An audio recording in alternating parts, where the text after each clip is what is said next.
The senior brother liked pine trees and said, "Why don't you turn into a pine tree?" Wukong recited a spell and transformed into a pine tree. At that moment, Master Subodhi arrived in the courtyard and asked, "What are you doing?" "My Dharma brothers wanted me to demonstrate my powers. If Master dislikes it, I'll stop. I won't do it anymore." Master Subodhi replied, "You monkey. After practicing for just a bit, you've become arrogant. Leave, I don't want you anymore. Go back to where you came from. And if you ever reveal to others that I'm your master, I will flay your skin, pull out your tendons, and immediately banish your soul to the underworld. You will never reincarnate and will suffer for all eternity. Hurry and leave." Wukong was deeply saddened, but still left the slanting moon, 3 stars cave. He kept looking back with each step he took forward. In the end, he left on the somersault cloud and went back to Flower and Fruit Mountain.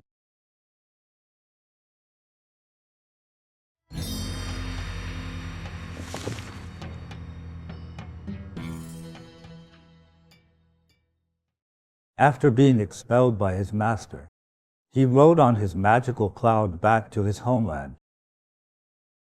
He was feeling a mixture of emotions on his way back, and was gloomy due to being driven away by his master. However, it all changed upon arriving back at Flower and Fruit Mountain. His monkey subjects and all the small monkeys were overjoyed to see their king come home. They celebrated joyously, having longed for his return. "You're back. We've missed you so much. Where have you been? It's already been 30 years, passed in the blink of an eye. We've finally witnessed your return. You can't leave us again." There were sounds of happiness all around. However, there was one monkey who was crying. "You finally returned. Any later and we wouldn't be able to go on living." Wukong asked, "What happened? What troubles have you encountered?" The monkey replied, "Someone who claims to be the Chaos Demon King has stolen our territory and captured many of us. He bullies us, insults us, beats us, and we can't beat him. So, we can only be bullied. What should we do?" The more Sun Wukong listened, the angrier he became. "Where is he?" he asked. Someone replied, "He lives in Waterbelly Cave." "Which direction?" "Somewhere up north." "All right," Wukong said. "I'll go find him. Don't be afraid, I'll take care of him." Wukong rode the cloud swiftly to Waterbelly Cave, and yelled at the entrance, "I am the king of Water Curtain Cave in Flower and Fruit Mountain. You wretched demon king have bullied my children for far too long. Today, I, Sun Wukong, have come to settle the score. If you're brave enough, come out." The demon king realized someone had come to challenge him, and he boasted, "Until this point, no one has ever beaten me. Just you wait." The demon king, unfazed, donned his golden armor, helmet, and wore boots. He then grabbed his great blade and charged out of his cave. Upon seeing how small Sun Wukong was, he mocked him. "You're not even 1.2 meters tall. You're just a mere monkey, and you dare to fight me? You don't even have any armor or weapons on you. How dare you, a scrawny monkey, come here and challenge me?" Wukong remained calm. "Though I lack weapons, I possess magic." He plucked a handful of monkey hairs, chewed them, and then spat them out. The hairs transformed into hundreds of small monkeys attacking all at once. They pulled the demon's hair and poked his eyes and ears. They grabbed, struck, and bit whatever they could. The monkeys overwhelmed the demon king, who soon fell to the ground, unable to move and nearly beaten to death. Wukong, with his swift hands, snatched the demon king's great blade and slew him. Then, with a shake of his body, all the transformed monkey hairs snapped back onto him. Joyful and proud, he returned home. "My children, you can play without worries. That bastard demon king has been dealt with by yours truly. Let's see who dares to bully you now." After that incident, Wukong realized, thanks to the Chaos Demon King's reminder, that he had no proper gear, not even a piece of armor, or a decent weapon. That demon looked down on me and called me a scrawny monkey. And my children, when they were bullied by that scoundrel. They also lacked weapons and tools to defend themselves. I will take care of this. Let's use my powers and see where the humans store their weapons. After a while, Wukong discovered an armory in a city not too far away. He used his special abilities and collected many weapons and brought them all back home. He gave a piece to each of his monkey children to use. The monkeys were all overjoyed. The monkeys, with armor and weapons now, quickly formed a real army. However, the leading monkeys mentioned one thing. My king, you need to choose a weapon for yourself as well. Pick a weapon that suits your hand and an armor that you like. Wukong said, I can't find a suitable one. Either they are too small or too light. They are not useful for me. If the heaviest of human weapons feels light to you, then you can't use these plain earthly weapons. You should borrow from the gods. But which god? Old Monkey said, I've heard that in the Dragon Palace of the East Sea, there are many jewels and treasures. All kinds of precious items are not found in heaven or on earth. Their treasures are piled up like mountains. My king, why not go take a look at the Dragon Palace? Upon hearing this, Wukong also thought it was a good idea.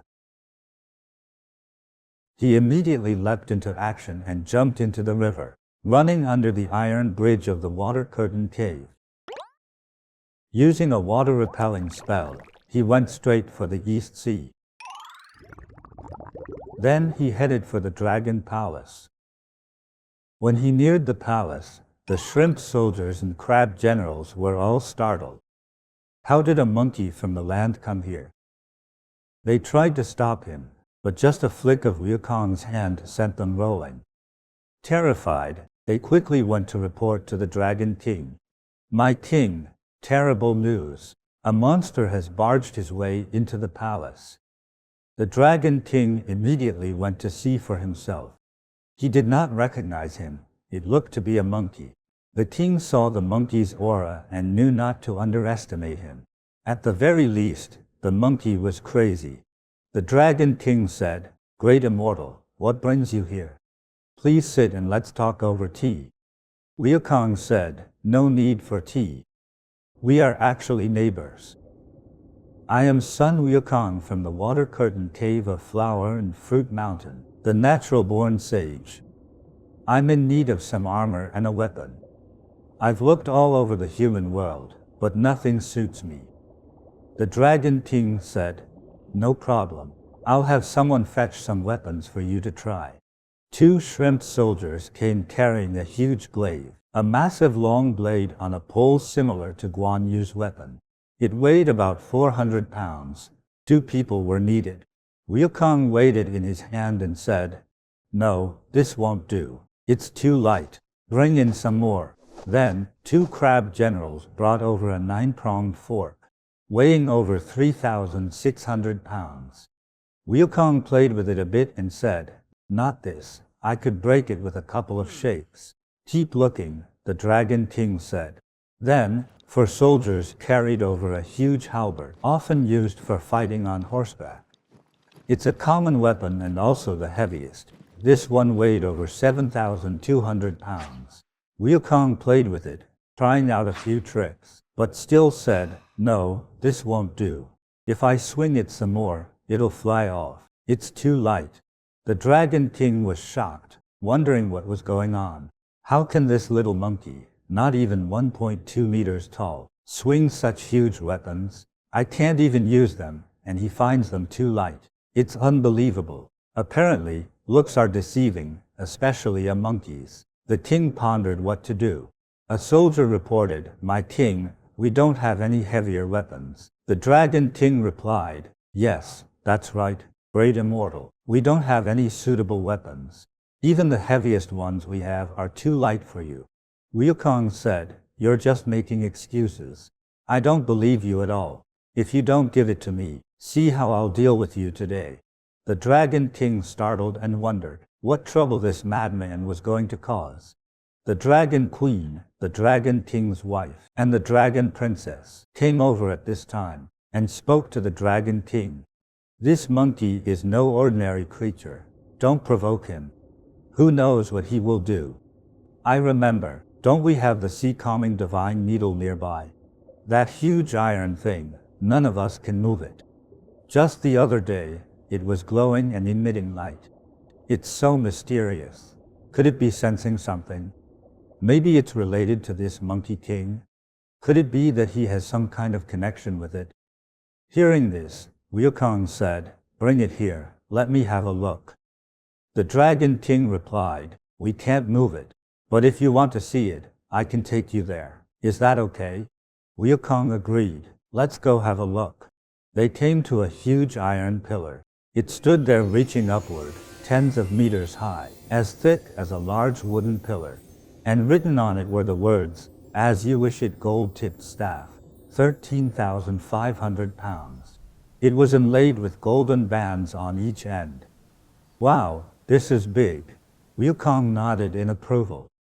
This one's weight looked promising. Wukong went over and gave it a hard tug, lifting it from the ground. "Not bad at all. It's a bit big, though. Can it be smaller?" As he spoke, the iron pillar shrank a little. "Oh, it can change. Can you be thinner?" The pillar got thinner. "Keep going, get thinner." Finally, it turned into a staff with the width of a teacup, and with the perfect length. It felt especially smooth and easy to handle, quite fun to play with. Wukong said, "This staff is responsive to my wishes. It even understands speech. This is great." The dragon king knew how heavy the staff was, a whole 7 tons. But in the hands of Wukong, it was like he was playing with a matchstick. Wukong found it really fun. "Can you be smaller, even smaller?" As he said this, it became the size of a matchstick. Smaller, even smaller. "It's so small now, where to put it? Let's just stick it in my ear. It can grow big or small, extend or shrink. It can shrink down to needle size and be stored anywhere. It can also become a huge pillar reaching up to the sky. This is so much fun." After Wukong got the gold-tipped staff, he was extremely happy and joyful. He jumped and wielded it a full circle around the dragon palace. The shrimp soldiers and crab generals all kept their distance. Everyone knew that the big iron staff was heavy. If it grazed you, you would die. If it poked you, you would be injured. So everyone kept far away and dared not approach. Wukong found it to be only fun. "I'll be accepting this gift," he said. He made it turn very small and stuffed it in his ear. "My dragon king brother, if you're doing a good deed, you should see it through to the end. I have a weapon now. Why not give me a set of armor to go with it?" The dragon king said, "I don't engage in war. My dragon palace has no armor." "No armor? All right.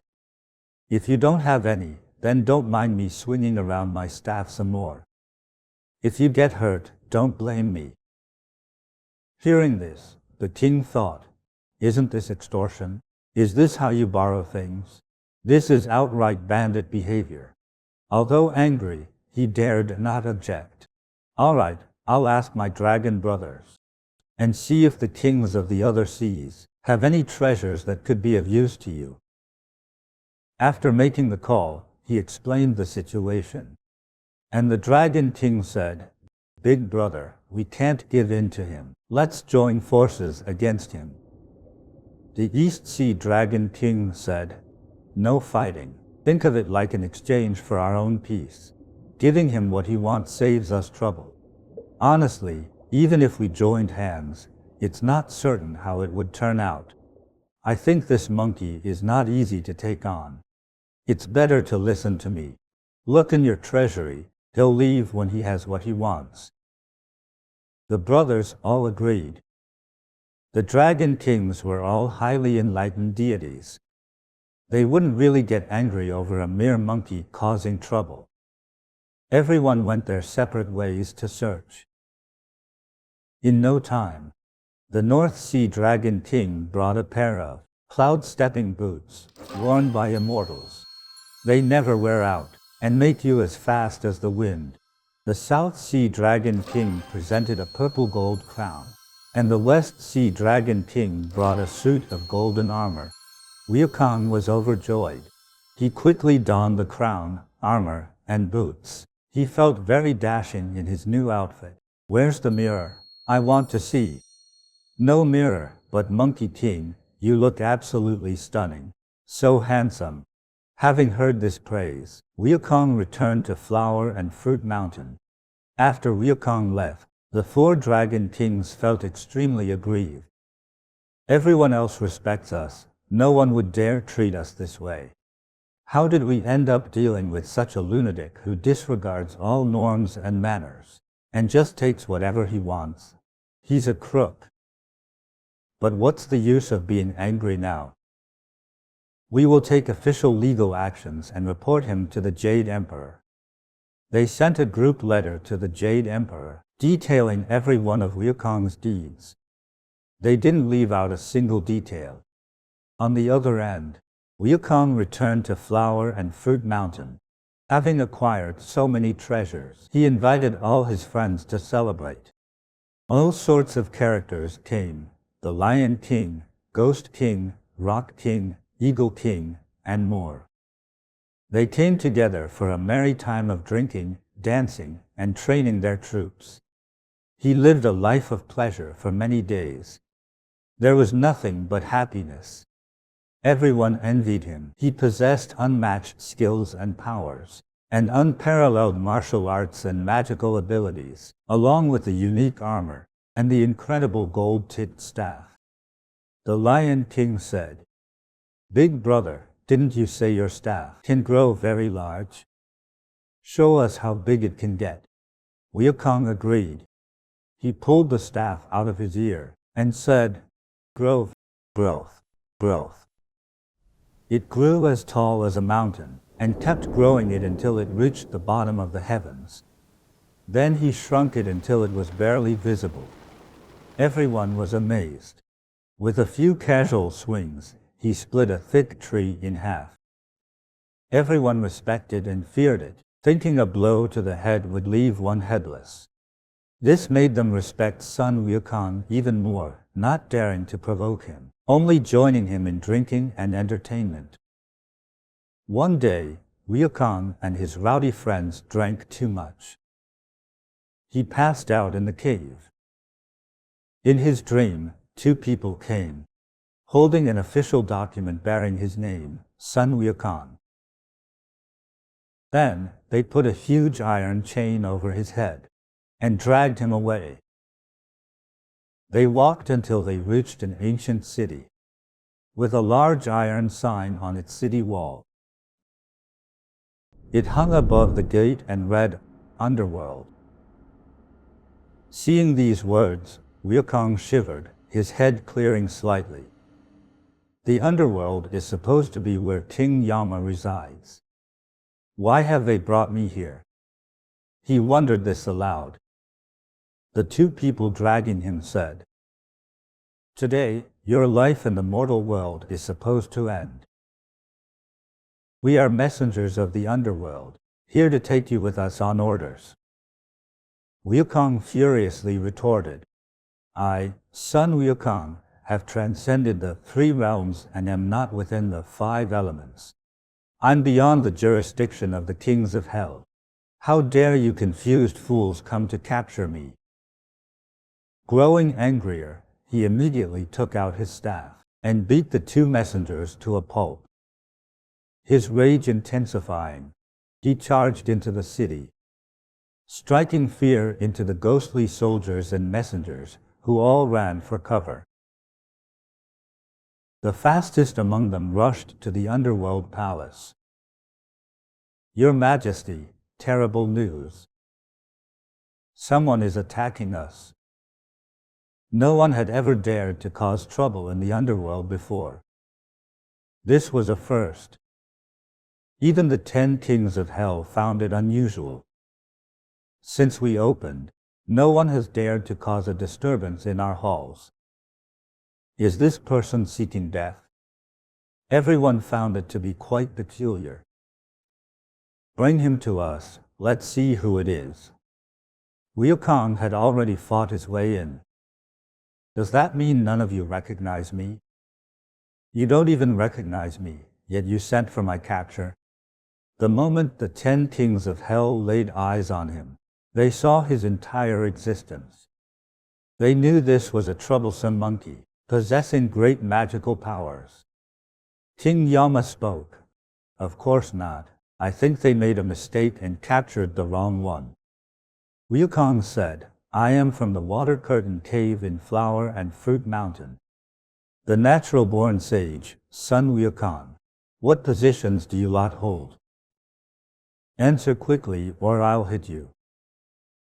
The 10 kings of hell bowed and said, We are the 10 kings of the Underworld, rulers of all mortal lives. Normally, upon hearing this, one would think twice. The kings are not to be trifled with. But Wukong said, Since you're already kings, gods even, you should have some sense. How can you be so clueless? Don't you know I have cultivated and obtained immortality? My lifespan matches heaven, transcending the 3 realms, and I am no longer within the 5 elements. How dare you try to capture me? You insult me with such insolence. The 10 kings then said, Great Immortal, please calm your anger. There are many people with the same name under the heavens. It must have been a mistake on our part. Wukong replies, Nonsense, are you trying to deceive me? I know a secret of yours. Bring me your records of life and death immediately. The judges brought out a big stack of large books. Look through it, find my name, Wukong commanded. After a long search, they finally found it. Wukong went to take a closer look. He sees an entry in the book, number 1350. Remember this number, 1350. Specially marked for Sun Wukong. His life summary reads, A natural-born stone monkey lives 342 years. Peaceful passing. This is interesting, number 1350. I remember his staff weighed 13,500 pounds. 13,500 pounds and number 1350. It's just missing a 0, right? It's a perfect match in numbers. I believe there's a divine secret in this coincidence. Keep listening to find out. Wukong saw the record state, lives 342 years. The king of hell said, You see, your lifespan has reached its end. You have lived for exactly 342 years, as of today. Your time is up, we can't be blamed for this. Wukong scratched his head and said, Actually, I don't remember how old I am exactly. But I don't care about that. I am already an immortal beyond your control. I'm a celestial being now. Hand me the ink brush. The judge hurriedly handed him the brush. Wukong took it and with a couple strokes, removed his name and lifespan from the records. The book with all the monkeys in it, bring it here. He proceeded to cross out the names of all the monkeys related to him. These are also no longer your concern. Upon seeing this, the 10 kings of hell knew there was no reasoning with him, and they dared not provoke him. What to do? They had to think of something. After Wukong finished, he felt refreshed and immensely satisfied. His staff in his hand, he left the Underworld and returned to Flower and Fruit Mountain. Although the 10 kings of hell dared not provoke him, they were all seething with anger. Since our establishment, for tens of millions of years, no one has dared to cause trouble. This is the first time encountering such a thing. How should we deal with it? After discussing, they decided to seek wisdom from Earth Store Bodhisattva and ask him for advice on what to do next. After meeting with the Bodhisattva and discussing the matter, they unanimously agreed to report it to the Jade Emperor and let him decide and judge the matter. After Wukong left the Underworld, he had just reached the foot of the mountain when he stumbled and woke up. He realized that everything that had just happened was a dream. But why did it feel so real?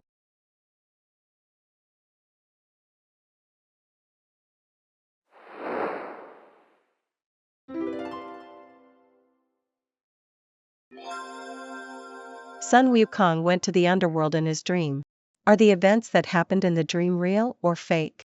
Was it all real or just a dream? There's an old saying that goes, what's fake can become real, and what's real can become fake. For instance, many of us have experienced nightmares and sleep paralysis. In these dreams, we feel terrified, even struggling to breathe, as if we're suffocating. After we struggle free from the dream, we realize it was all fake. But how are we feeling then? Usually, our heart's beating fast, we have chest pains, pain in our limbs, and are covered in cold sweat. It leaves us extremely flustered, and the feelings are real. Also, encountering deceased loved ones in dreams. The scenarios they appear in might represent their needs, which we must interpret. If they seem cold or desperately hungry, we should burn some paper money for them. Typically, we will then dream of them again. This time, they have a comforting and content smile. Then there's a state somewhat like a dream, but not entirely, similar to the state Wukong was in. It seems like a dream, but carries actual real-life significance. This phenomena is found all over the world, and it's when people go under anesthesia. You lose all sense of self-awareness and sensation. After being in this state, many people report having experienced dreamlike visions, such as conversations with deceased loved ones or even deities, who sometimes urge them to return to the living, stating it's not yet their time to enter heaven.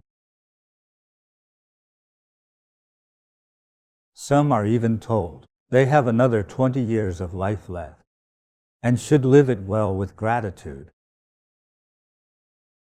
Upon awakening, it feels just like a dream. It's a state that we call a near-death experience. It feels incredibly real. And in reality, the person indeed lives another 20 years. Even the attire of the deceased loved one seen during these brink-of-death moments matches exactly with existing photographs. So dreams are in fact another space of existence for us. Only the state is slightly different from our normal reality. So can you call it purely a dream? Or does it hold connections to our reality? Each dream is special and carries unique significance.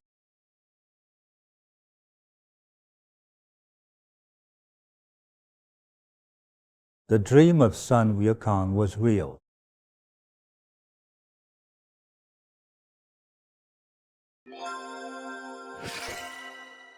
Sun Wukong said, I have achieved immortality, transcended the 3 realms, and am not within the 5 elements. What does this mean? The concept of the 5 elements was developed by ancient Chinese sages through diligent practice and unique methods of sensing and measuring the environment and space vital for human existence. If we talk about space, it encompasses everything on Earth, the air and sky, and also the planets.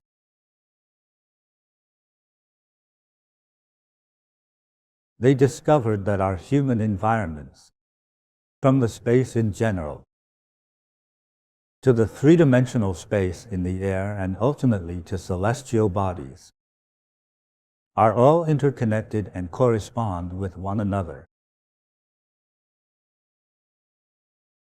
For instance, humans have 5 facial sensory organs and 5 internal organs. Our hands and feet have 5 fingers and toes each. They also found that there are 5 colors, 5 musical notes, and 5 flavors in cooking. Regarding directions, there are east, west, south, north, and center. At that time, it was also believed that China had 5 great mountains. So within this concept of the 5 elements, the most crucial discovery is that the universe and the space-time we inhabit, this environment of Earth and all living beings, is formed by 5 fundamental elements. Within these 5 elements, they promote and control each other. They are interrelated and interdependent, which automatically propels the world forward. The ancient Chinese thought humans, and even some celestial beings, deities, if their state of existence has not reached the ultimate level, then all are still subjected to the constraints of the 5 elements. Being constrained by the 5 elements means their lifespan is limited. It's simply a matter of some living longer, some shorter. For instance, humans can live up to about 100 years if they lead a particularly safe life. Dogs live around a decade or 2, chickens about a decade. Many birds live 3 to 4 years. Ants might live for a year, while some insects only live for a few months. Then there's a tiny worm that lives just a few days. Cows might live 3 to 4 decades. For different beings, their lifespans vary. For example, reaching the state of an immortal, a newly ascended immortal might live for a few hundred years. With more cultivation, the life could extend to a few thousand years. And with even higher cultivation, possibly hundreds of thousands of years. Advancing further, one might live for tens of millions of years. At that point, reaching tens of millions of years, it's almost no different from eternal life. You no longer have any comparison. Your consciousness and the feeling of your existence have far surpassed the temporal feeling of humans on Earth. You almost coexist with the universe. Ancient sages believed that some could cultivate themselves to transcend the absolute control of the 5 elements. They truly coexist with the universe, not controlled by the concept of the 5 elements. As Sun Wukong said, transcend the 3 realms, not within the 5 elements. What are these 3 realms? They are heaven, earth, hell, and human. Heaven is the celestial realm, usually indicating the level of immortals. The human realm is human society, and the character for earth here refers to hell. Leap out of these 3 realms because they are all controlled by the 5 elements. So, after leaping out of the 3 realms, One is no longer under the jurisdiction of King Yama. Sun Wukong said, I have transcended the three realms and am not within the 5 elements. Why do you still send people to capture and take my life? Don't you know I have already become an immortal? Here I want to mention that Sun Wukong at that time was a newly ascended immortal. He just got his foot in the door, barely. He has not reached the state of matching the sun and moon in his lifespan yet. He might live much longer than humans, say, a few hundred or a few thousand years more. Within the state of immortality, there are 7 or 8 levels. The higher one cultivates, the longer one lives. But Sun Wukong had just entered the ranks of immortals, so his lifespan was still limited. For example, he saw on the records of life and death that his lifespan was 342 years. A normal monkey lives about 3 to 4 decades. His is 10 times the lifespan of a normal monkey. That's quite long already. But he was not satisfied. He said, I have already cultivated an immortal body. How can you still come to capture me? So, he crossed out this name. That was his own expectation, what he had always been pursuing. It was his own wishes. However, his cultivation at that point only reached the beginner stages of an immortal. He'd definitely live a lot longer than an ordinary monkey, but was not truly immortal. Sun Wukong forced his way into the underworld, and erased his own name and the names of the other monkeys from the records of life and death. Did they achieve immortality then? No.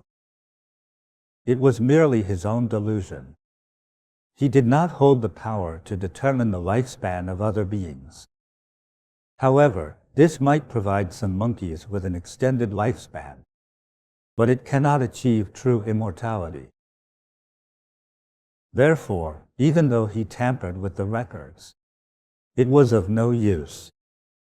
The records of life and death can be understood as like a photocopy or a computer monitor. What is displayed on the computer is determined by the mainframe.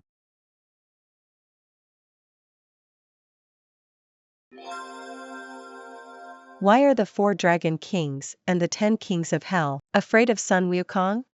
Is it because they cannot defeat him? The 4 dragon kings and the 10 kings of hell did not fight with him. I believe that if they had really fought, Sun Wukong might not necessarily have won. But why didn't they fight?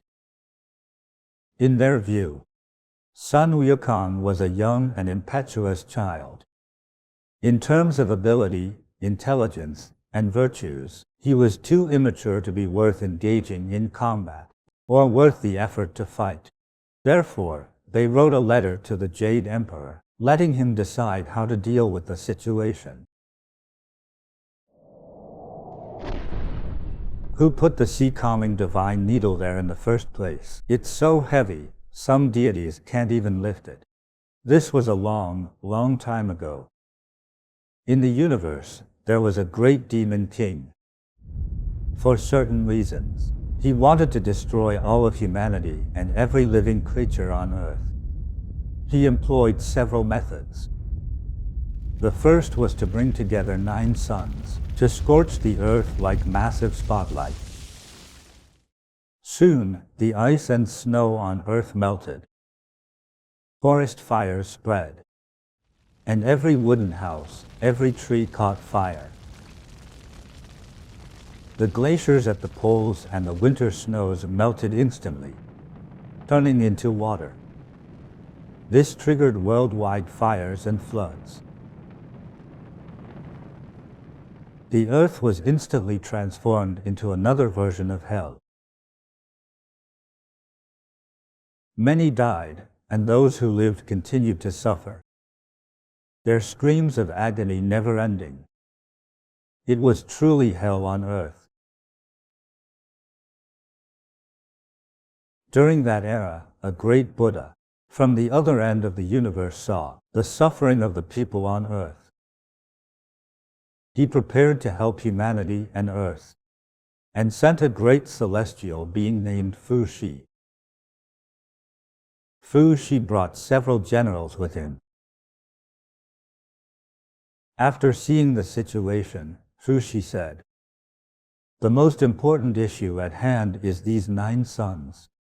So many suns shining on such a small world will quickly dry it out, melting the ice and snow, burning the trees. What kind of life form could survive?"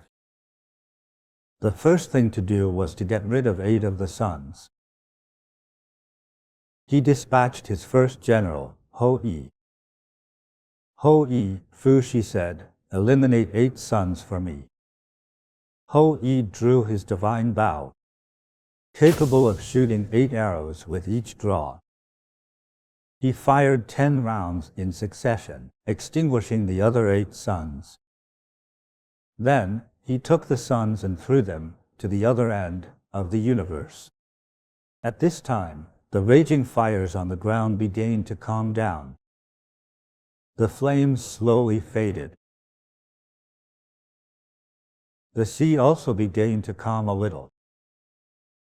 The towering waves started to settle.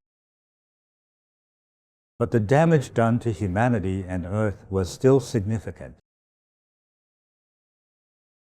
Fu Shi continued to use his power to fix things. Immediately, he thought of a solution. He went into the sky and plucked a special predestined star. This star was made of celestial iron.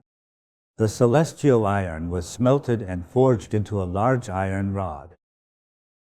Then, he took the Jade Emperor's golden crown and forged it into the golden bands at both ends of the iron rod. Using the rod, he could command all the gods in heaven and on earth.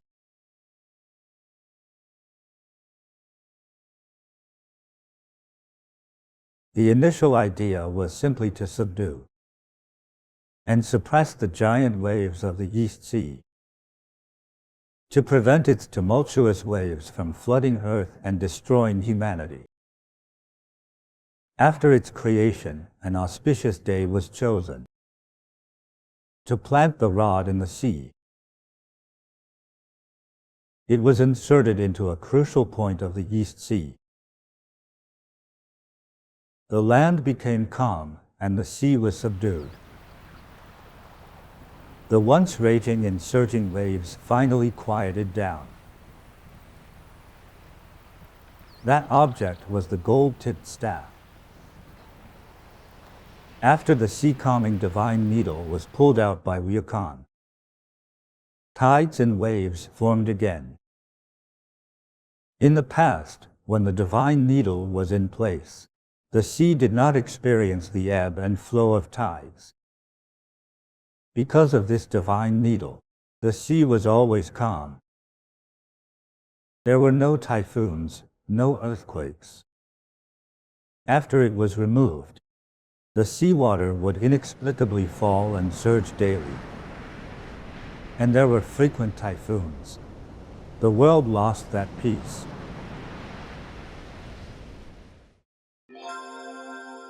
Why is it that only Sun Wukong can wield the gold-tipped staff? Firstly, it's because Sun Wukong was born with divine strength. Among humans, there are those who may not be tall but possess exceptional strength. This is a fact. Sometimes, some girls can lift weights that some men cannot. So, this innate strength definitely exists, and I believe Sun Wukong is such a being. Moreover, he was born a stone monkey, not a normal monkey, and certainly not a normal human.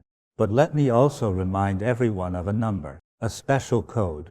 This number is in the life and death records. Sun Wukong saw his name written there, next to the number 1350. The weight of the staff is 13,500 pounds.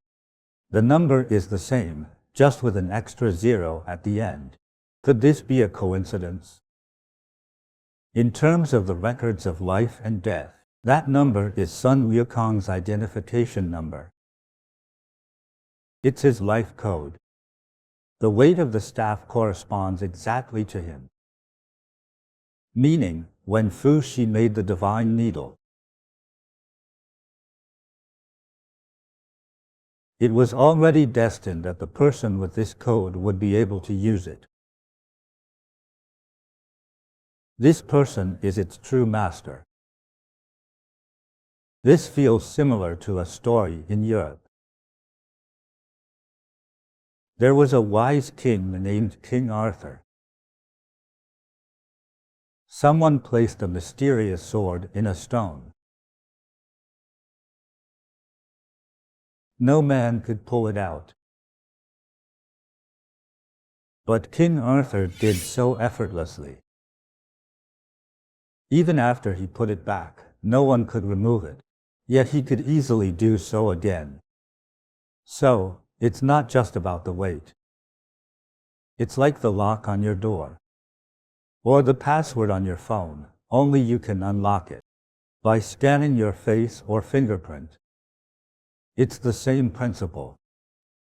So, akin to the story of King Arthur's sword, Sun Wukong is naturally destined for the staff, or you could say it's custom-made for him. Only Sun Wukong can wield the gold-tipped staff, a sacred weapon only he can command. Moreover, when this treasure was retrieved from the Dragon Palace, the Dragon Queen and Princess had already told the Dragon King that just a few days earlier, the Great Pillar was glowing and vibrating. It never showed such reactions before. Could it be reacting to its true master's presence?